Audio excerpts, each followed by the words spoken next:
महिला ने कार का दरवाजा खोलने की कोशिश की, लेकिन उसने पाया कि चाहे वह कितनी भी ताकत लगाए, दरवाजा नहीं खुल रहा था।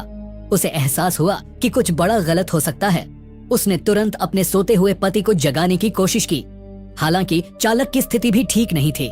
जब उसने अपनी आस्तीन से सामने की विंडशील्ड साफ की तो उसे देखा कि कार एक सफेद परत से ढकी हुई है। उसने गहरी सांस ली और अपने डर को काबू में करते हुए पास की गियर बॉक्स से चाबी निकाली और लॉक में डाली। उसने कार को चालू करने की कोशिश की, लेकिन इंजन में केवल टट टट की आवाज आ रही थी।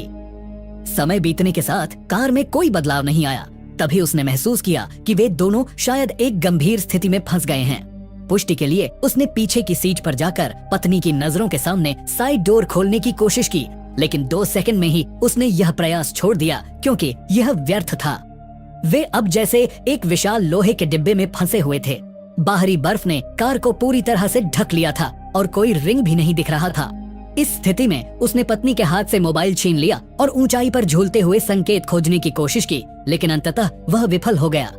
उसने हर संभव उपाय सोचा, लेकिन कार से बाहर निकले बिना वह और उसकी गर्भवती पत्नी मर जाएंगे।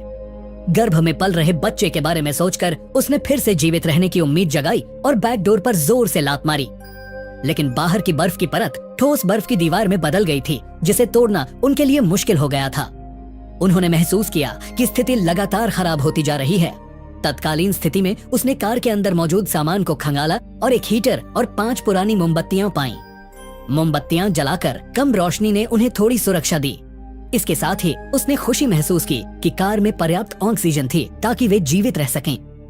सभी सामान्य की गणना करने के बाद उसे पता चला कि बचे हुए खाद्य पदार्थ केवल 12 दिनों के लिए पर्याप्त हैं। इसलिए उन्हें इस दौरान बाहर निकलने की योजना बनानी होगी, अन्यथा भूख लगने पर वे कुछ भी कर सकते हैं। इस स्थिति को ध्यान में रखते हुए महिला ने कांच तोड़कर बाहर निकलने का सुझाव दिया, लेकिन पति ने उसकी सलाह को अस्वीकार कर दिया।